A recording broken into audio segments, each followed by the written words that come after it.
In this episode, we see Riley's butt. We learn how to park an 800. Chris does some navigating. Jason borrows a bike. We do a little maintenance on a limited edition BMW, and Chris is charming. Fuck off. Hey, play the logo!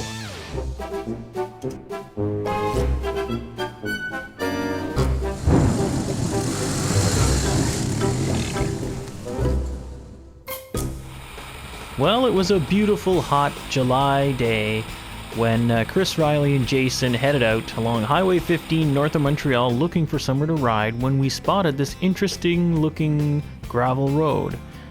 This initial entrance spot was closed off, so of course we hung a U-turn and tried to find another way in.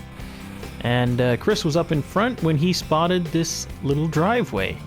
So, you know, this is what we end up spending quite a bit of time doing, is you're always looking for new riding areas. So every time you're cruising down the highway, your head is on a swivel looking for paths into the forest.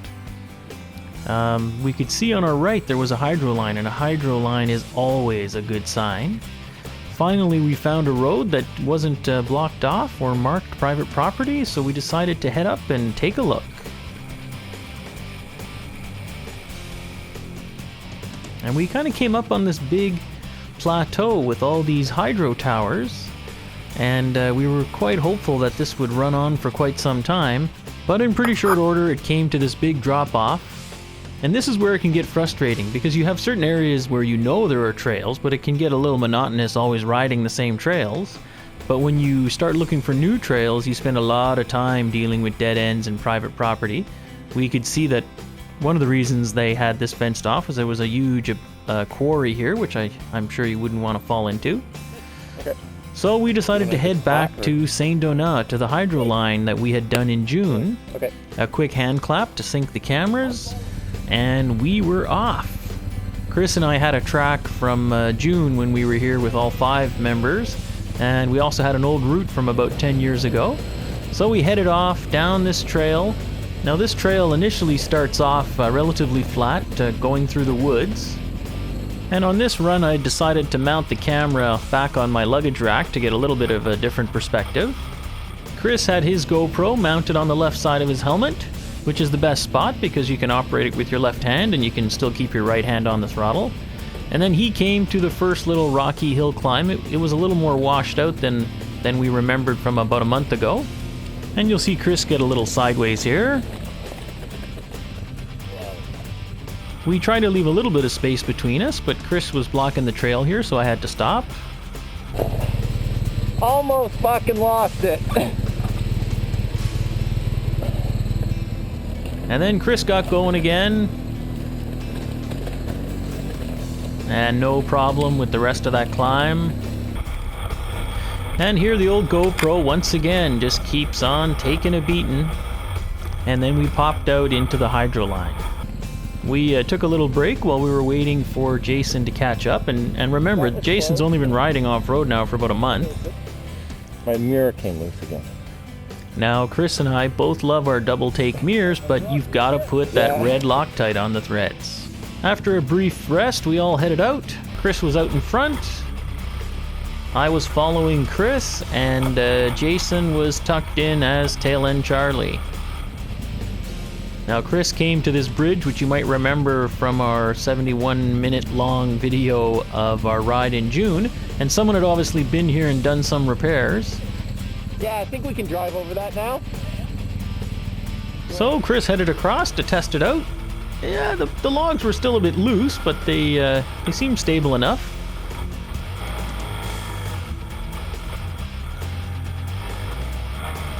So I bumped across, and then it was back up on the pegs and down the trail. Now this hydro line has a lot of long, rocky climbs. And, you know, picking your line is pretty key here. Chris decided to head up the left side here. And then, of course, you hit a rock and you can get diverted left or right.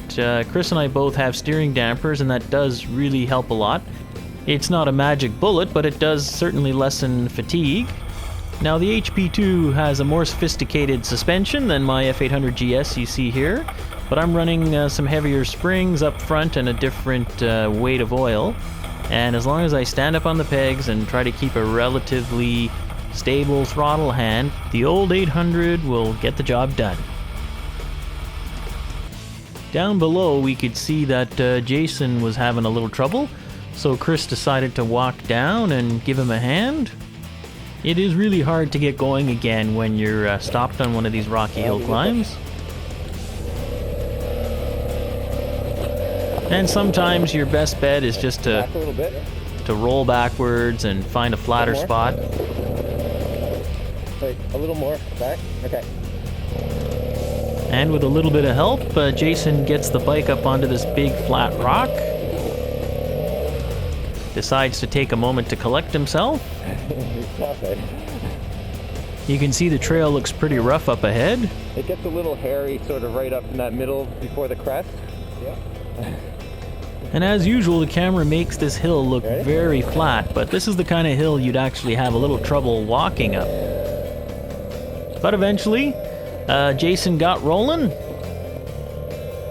and with a nice, some nice clutch modulation and some good body English, he gets the 800 up the hill.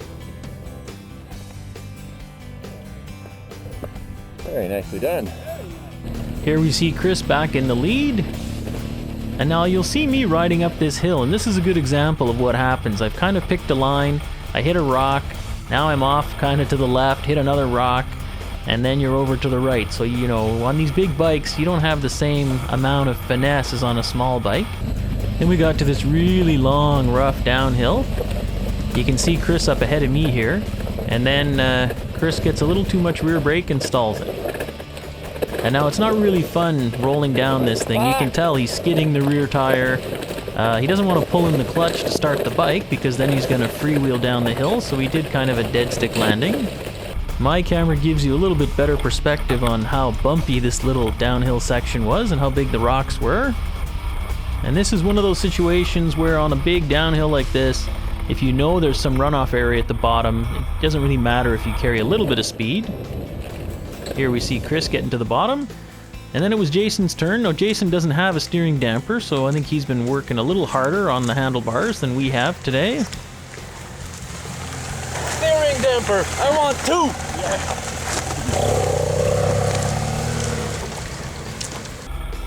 For the next section, I decided to follow Jason so I could get some footage of him. Chris was out front, and surprise, surprise!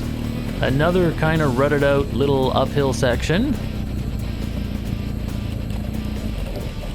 And there had definitely been some more erosion since the last time we had been here.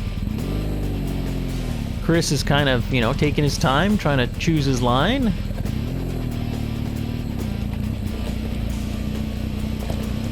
Now he's up on the pegs, and you try to keep your elbows up.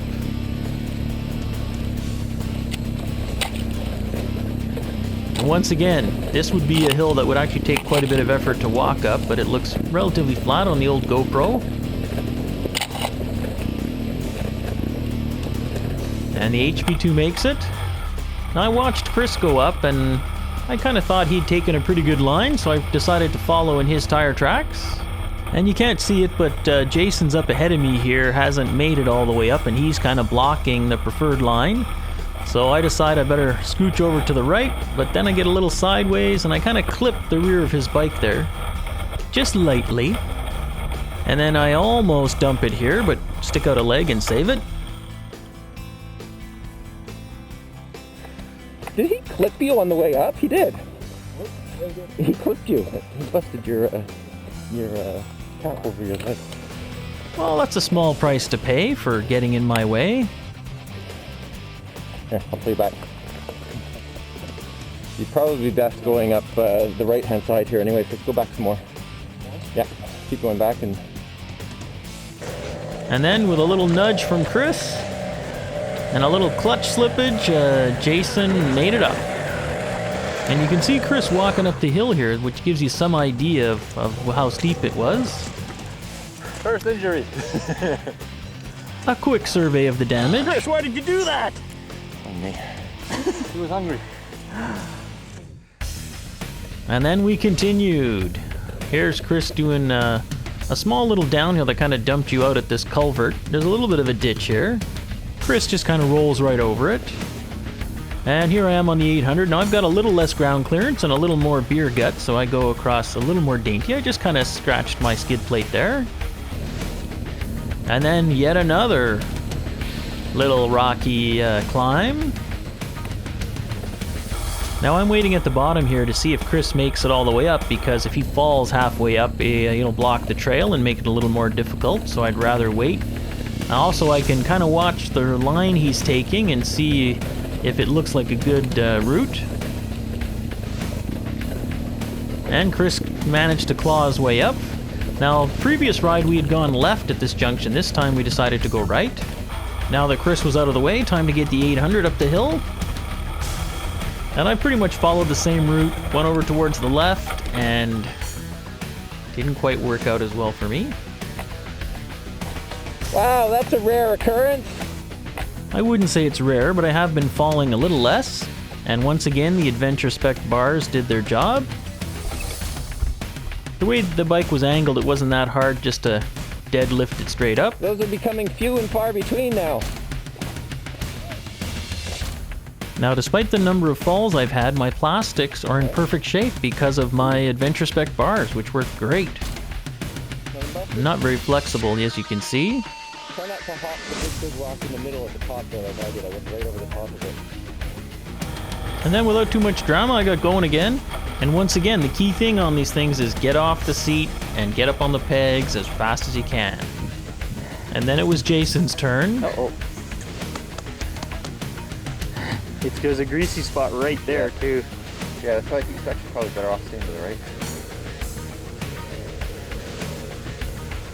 But you know what? He's good. He's good with the clutch, eh? Yeah. Uh-oh. And he's got the low seat and long legs. And certainly when you start, it is great to be able to put your feet down. Very well done. And he gets up on the pegs. Let's go. Yeah, so he's using a lot of clutch and keeping his speeds down, which is good. Here, unfortunately, his speed was just a little too low to give him the momentum needed to make it over that obstacle.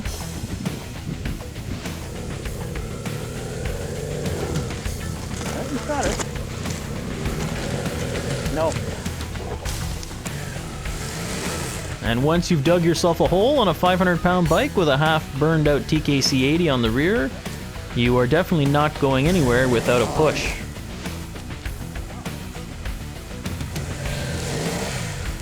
You can hear the cooling fan is pretty much running non-stop on the 800. Yeah. Although Jason and I haven't had any overheating problems despite doing a lot of extended Don't stop. low-speed riding. Oh! And then it was time for a rest. And if you've got lots of bodies, and here we see the kind of bad angle the 800 is, you might as well use the resources available and save your back. Well, there was no damage, and with 400 pounds of beef pulling on his bike, we got her going without too much effort. Then Jason noticed a few scratches on Chris's bike. No, that was from before I got the head guards. I did a nice power slide. I think that was from you. When we're bombing down this sort of gravel road out in Ontario at the Reconnaissance event, and I'm looking off into the trails on the side, not paying attention, and all of a sudden Riley stops up in front of me, and I panicked. I turn around, and his back tire is 6 feet ahead of me, and I clamped the brakes and.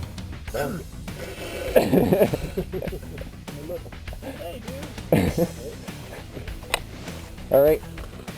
Lead the way. It's always better when you're not following, because you're not scared yet. And I think what Chris is trying to say there is that sometimes it is nice to be the guy that goes first, because if you are watching your buddies try to clear an obstacle and they keep falling, here the old GoPro takes a few more hits, it can kind of psych you out. Then the trail opened up. Here we see a little leaf that got stuck on my GoPro for a few seconds. And then it turned into kind of a regular ATV trail. And this dumped us out onto a path, and we came upon this gate, and then we kind of realized maybe we shouldn't have been riding on that last section. It was too late at that point, so we squeezed through. I think that last little stretch was legal. Oh, it is? Okay, cool. So we decided to follow this gravel road, which was on the old GPS route from about 10 years ago. That's when Chris noticed he was running a little low on fuel. I'm going to require gas.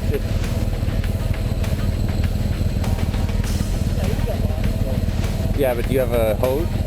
Yeah? Okay. Yeah? Are you just saying that? Okay. All right. I wasn't too worried. I had a siphon hose in my toolkit. So we continued on this really nice gravel road, and it was kind of a nice change not to have to worry about big rocks. So we wicked up the speed a little bit. One thing I noticed about following Chris, and this is Chris's camera, is that he and I both are constantly looking left and right trying to find some interesting trail off into the woods. Then up ahead I came to this intersection and it looked familiar.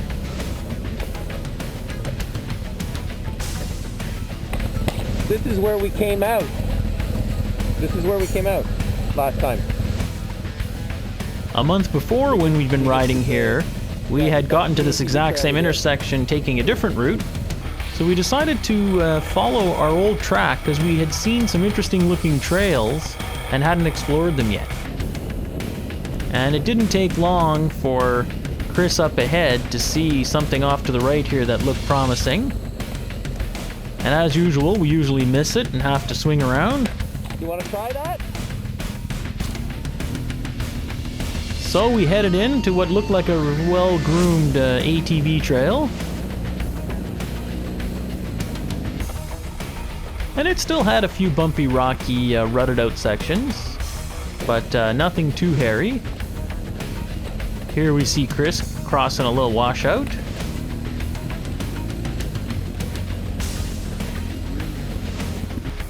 I got to that same washout. This is on a bit of a downhill, and you'll frequently see these on downhill because the water will tend to follow the trail.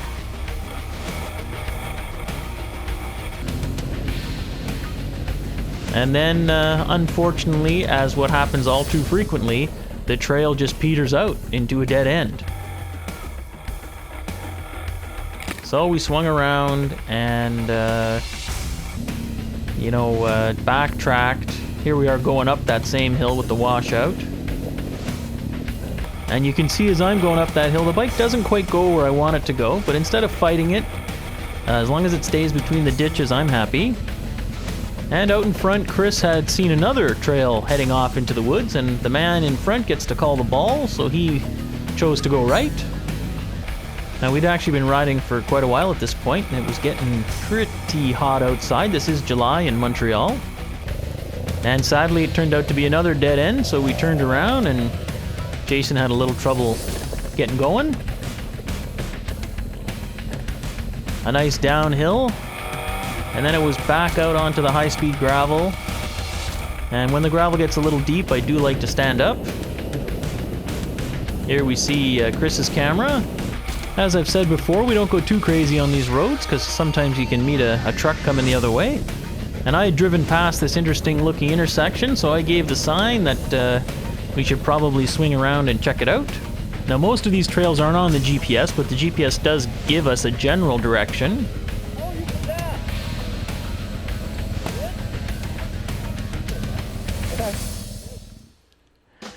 So we headed down this new trail, and it was a little wider, and I guess at some point when it had been muddy, some guys had ridden down here, so it was a little bit rutted out. And then our nice trail turned into this grassier trail, and this is when the warning bells start going, is when the trail starts getting grassy and grown in. You know there's a pretty good chance it's going to turn out to be a dead end, but we decided to forge ahead anyways. And Chris was out in front, and he came across this pretty sketchy looking bridge. I always wonder how these building materials get out here. Should we Take a reconnaissance here? Yeah, let's take it. Because it would really blow to go across this and then find out it ends 5 feet from here. So my... And we hadn't brought extra memory cards for the GoPro, so we were running out. Oh, I am? It's still flashing? So I pulled out my little Sony handheld camcorder. What do you think, Chris? I think it's a go. Alright, check it out. So I headed off following Jason here to do a little foot reconnaissance. We sent in our best man. And yeah, it was getting pretty hot. Luckily not too many bugs. So we decided to go. Chris was up ahead here, that's his bike, and he hadn't heard from us for a while. So he decided to double back and see if we were in trouble. So of course, as soon as you decide to double back, that's when you bump into your buddy coming the other way on the trail. Yeah, it's fine. I didn't know if you were coming or not. Yeah, I did, but I didn't know if that meant okay or not. Okay, alright, I gotta turn around again. Well, Chris's GoPro was still running, so this is his camera. So we came across a few more little bridges. I suspect this is more of a snowmobile trail that gets used in the wintertime. I don't know how good it's gonna end up being, but... Well, I didn't think it looked too promising, but we decided to push on. We waited a few moments for Jason to catch up. And then Chris headed off up ahead. And lo and behold, the trail actually started to look a little bit better. Looked like there had been a little more traffic here, and then it got even better yet. So I was actually starting to get optimistic. And of course, that's all part of the plan that the trail gods have for breaking your spirit. Chris came into this clearing and there didn't seem to be any obvious out, so he kind of searched around, and then it looked like there was this one opening in the trees. So he headed for it, and of course at this point you pretty much know there's a 90% chance you're going back the way you came in. But Chris decided to give it a shot, and it ended up at this really overgrown, steep, nasty climb. My spidey sense is kicking in and telling me this might not be a good idea. Now we've been down similar trails, you know, enough times before to realize at some point you just have to cut your losses and just turn around and go back the way you came. Excuse me. Well, I decided I wanted to see for myself because I really didn't feel like backtracking. Holy shit. But sadly, it was pretty obvious we were not going this way. So with that decision made, the only problems to worry us were low fuel and Chris's hangover. Bad. Hangover gone yet? Oh yeah, way gone. So what's the gas warning light telling you? I think it's at like 17 miles or something, or 16 miles. That's no problem. I got 41K left. Yeah. So you didn't fill up prior to... No, you're the super tanker today. you are the Exxon Valdez. With 94 octane, Ooh. just for the fun of it. And it does no difference. No. So with at least Jason having some gas, we headed back the way we came. It's always a little more relaxing when you're backtracking. You know what obstacles are lay ahead, and here was that mysterious little bridge. I mean, I don't know who brings plywood with them out into the woods. And then we came upon this big old sand pit that was marked as a waypoint on this old route we had, and despite our low fuel, we decided to pop in and have a little fun. Here you can see my first attempt at trying to drive in a straight line in this sugary sand. It's always nice to fall in the sand, it doesn't hurt very much. And Jason wasn't having much better luck, and that's when Chris noticed there was this weird grinding noise coming from the back of his bike. So what are we doing here, Riley? Crying in pain? So we pulled out the tools. My tools, of course, because Chris doesn't carry any. Things are bloody tight. They're not tight, they're only like 50 Newton meters. But I did manage to get them loose with my short little setup here. Chris even volunteered to do the work himself. I can do the work if you want. You can film.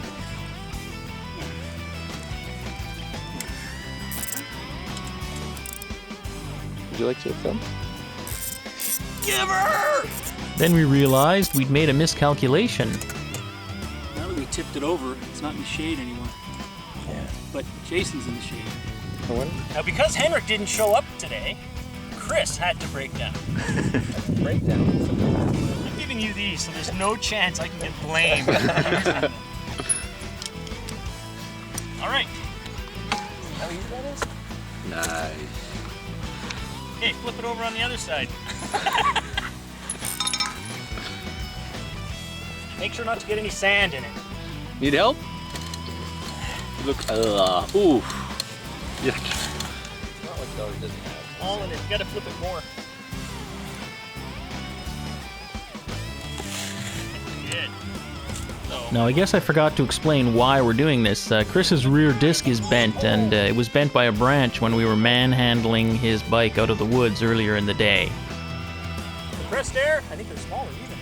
Well, the first problem was finding the right size Torx bit, and the other problem was that all the Torx heads were full of mud. All right. Here we have Riley dripping sweat.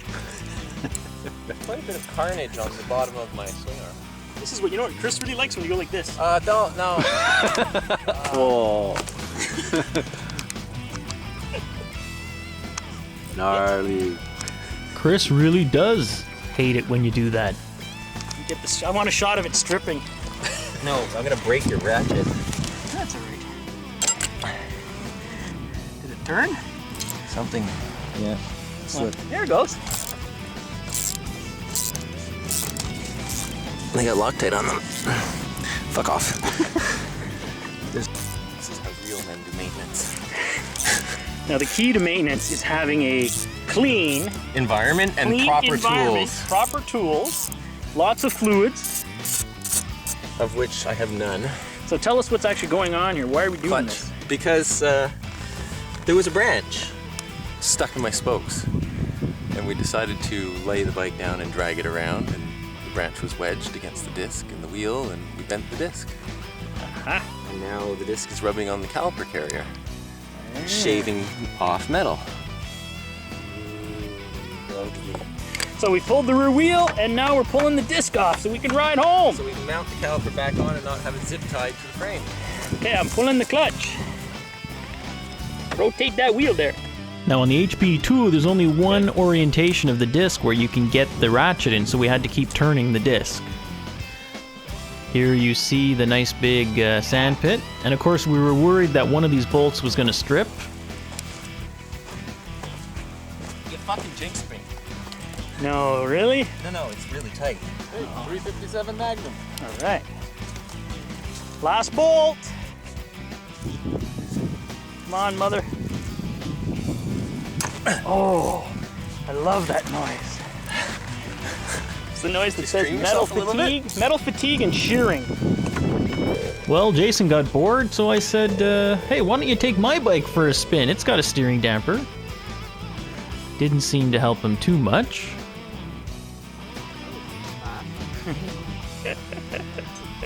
How bent is it? It doesn't look bent to me at all. It Hey! is a little bit. It's barely bent. I don't think it's bent. It is bent a little bit. You think so?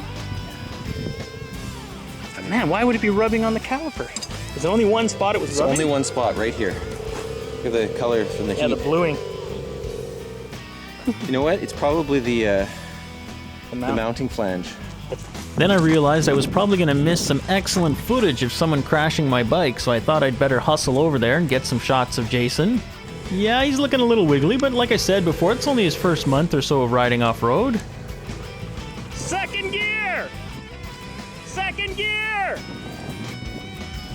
Go, go, go! More gas!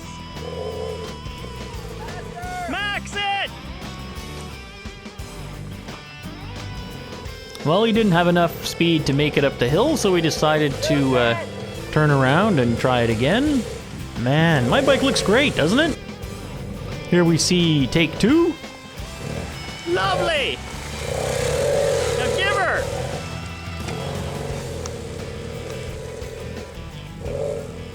Once again, not enough speed. Take three. Nice! Now this looked a little more promising. Pin it! Ah, here we go, here we go. Whoa! Woo! It's always nice to have someone else crash your bike for you. It's a lot easier on your body. Meanwhile, Chris had his wheel back on. The missing disc! And I actually think Chris's hangover was officially over. Now, in order to get out of the sand pit, you had to climb a relatively steep sand hill, and Jason wasn't having too much luck. So, we weren't sure if he was ever going to be able to go home. Here we see, this is probably his second attempt, I guess. And, not enough speed. And once you start digging a hole, you are done. Well, this time Jason got a little harder on the throttle and he made it out. And so ended another Awesome Players Off-Road Motorcycle Club adventure.